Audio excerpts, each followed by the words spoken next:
Hello students, সামনেই HS পরীক্ষা। আশা করি তোমাদের প্রিপারেশন খুব ভালোভাবেই চলছে। তো কিছু স্টুডেন্ট আমাকে ইয়ার্সে কিছু প্রবলেম সলভ করে দেওয়ার জন্য বলেছিল। এই জন্য আজকে আমি দুটো প্রবলেম সলভ করে দিচ্ছি। এই প্রবলেম দুটি মূলত ডিফারেন্সিয়েবিলিটি এবং first order and first degree differentiate equation, সেগুলো থেকে দুটো প্রবলেম সলভ করছি। এছাড়া তোমাদের যদি কোনো প্রবলেম থাকে অবশ্যই কমেন্ট করে জানাবে বা আমাকে হোয়াটসঅ্যাপ করতে পারো, আমি সেগুলো সলভ করে দেবো। তো আজকের প্রবলেমগুলো দেখে নেওয়া যাক। আজকে প্রথম যে প্রবলেমটা সেটা হচ্ছে fx equals to mod x plus mod of x minus one অপেক্ষকটি যে সকল বিন্দুতে অন্তর্কলনযোগ্য নয় তা হলো option A 0, option B 2, option C 1,2 এবং option D 0,1।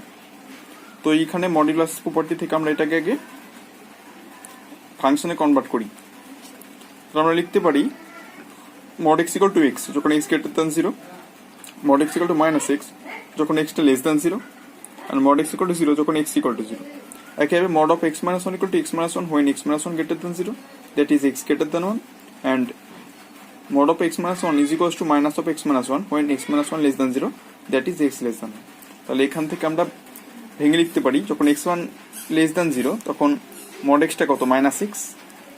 x1 less than 0 হলে mod of x minus 1 টা কত হবে, x1 less than 0 মানে 1 এর থেকে ছোট, তো আমরা এটা পুট করব, এটা লিখলাম।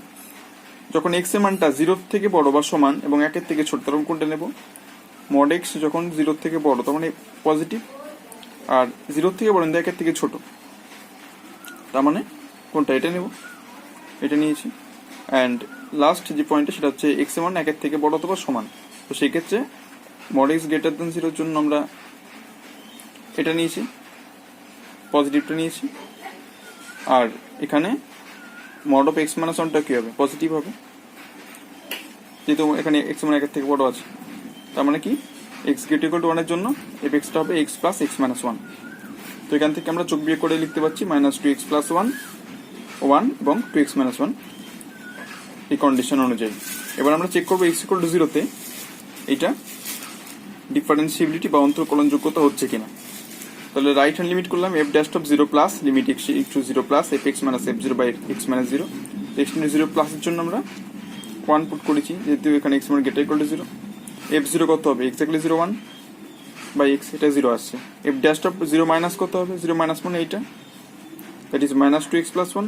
f0 কত হবে, 1 মাইনাস 2, অর্থাৎ রাইট হ্যান্ড লিমিট এবং লেফট হ্যান্ড লিমিট অসমান, সুতরাং fx অপেক্ষকটি x ইকুয়াল টু 0 তে ডিফারেন্সিয়েবল নয়।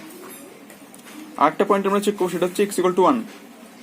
একইভাবে f dash of 1 plus limit x into 1 plus fx minus f1 by x minus 1, এই আমরা ডেরিভেটিভের যে প্রাথমিক সংজ্ঞা থেকে এটা লিখতেই পারি।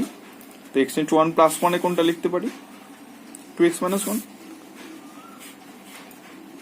আচ্ছা, 2x minus 1 R f of 1 কত হবে, 2x minus 1, তা 0 হয়ে গেল। and f dash of 1 minus কত হবে, 1 মাইনাসের জন্য দেখো কোনটা, মানে 1 এর থেকে ছোট, মানে 1টা 1, and f of 1 এক্স্যাক্টলি 1 এ কত হবে, 2x minus 1। তো এটা ক্যালকুলেশন করে পাচ্ছি 2 minus 2x by x minus 1, minus common নিলে মাইনাস 2 থাকছে, এটা কেটে যাচ্ছে। তাহলে এই ক্ষেত্রে দেখছি আমরা মানটা অসমান, একটা 0 একটা মাইনাস 2, সুতরাং x ইকুয়াল টু 1 তেও ফাংশনটা কিন্তু ডিফারেন্সিয়েবল হবে না। তাহলে আমাদের সঠিক উত্তর হবে অপশন ডি, 0 এবং 1। আশা করি ক্লিয়ার। না বুঝতে পারলে কমেন্ট করে জানাবে। চলে আসছি আজকে 2 নম্বর প্রবলেমে। এটা প্রথম ক্রম প্রথম মাত্রার অবকল সমীকরণের একটা প্রয়োগ বলা যেতে পারে। বলছি যদি জনসংখ্যা বৃদ্ধির হার বছরে 5% হয় তবে কত বছরে জনসংখ্যা বেড়ে দ্বিগুণ হবে। এটা 2015 সালের একটি প্রবলেম কিন্তু। তো এই ধরনের অঙ্ক কিন্তু এক্সামে এবার আসতে পারে। তো আমি ধরলাম প্রাথমিক অবস্থায় জনসংখ্যা হলো p0, প্রাথমিক অবস্থা ইনিশিয়ালি। কোন নির্দিষ্ট সময় টিতে জনসংখ্যা হলো p। তাহলে প্রশ্নমতে কি বলা আছে, জনসংখ্যা বৃদ্ধির হার বছরে 5% হয়, তাহলে বৃদ্ধির হার কত, টিপি বাই ডিটি, সেটা এখনকার যে জনসংখ্যা টি সময় তার 5%, তাহলে ডিপি বাই ডিটি সমান 5% বা 5/100 গুণ পি। এখান থেকে পাচ্ছি p/20, dp/p সমান 1/20 dt, ইন্টিগ্রেট করে দাও, log mod p সমান 1/20t প্লাস 6, একটা ইন্টিগ্রেটেড কনস্ট্যান্ট। কিন্তু যখন t সমান 0 প্রাথমিক অবস্থা তখন কত ছিল জনসংখ্যা p0, তাহলে t ইকুয়াল টু 0 তে p ইকুয়াল টু p0 মানটা এখানে পুট করে দাও, t এর মান 0 হলে c মান পাচ্ছি log of p0, এটাকে বসিয়ে দাও, তো log mod p সমান 1/20t প্লাস log p0, তো এটা বসিয়ে আমরা পাচ্ছি t এর মান 20 log p/p0।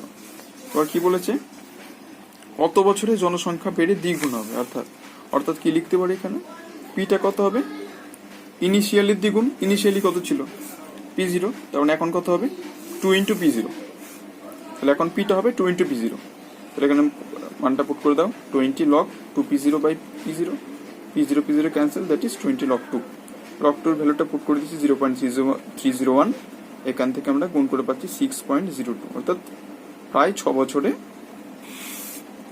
জনসংখ্যা কিন্তু বেড়ে দ্বিগুণ হবে। আশা করি ক্লিয়ার, খাতাই করে নেবে। ওকে, এখন এই দুটি প্রবলেম নিয়ে আলোচনা করলাম। তোমাদের যদি কোনো অঙ্ক প্রবলেম হয়ে থাকে অবশ্যই কমেন্ট করবে, আমাকে হোয়াটসঅ্যাপ করতে পারো। ওকে, এখন এইটুকুই। Thanks for watching.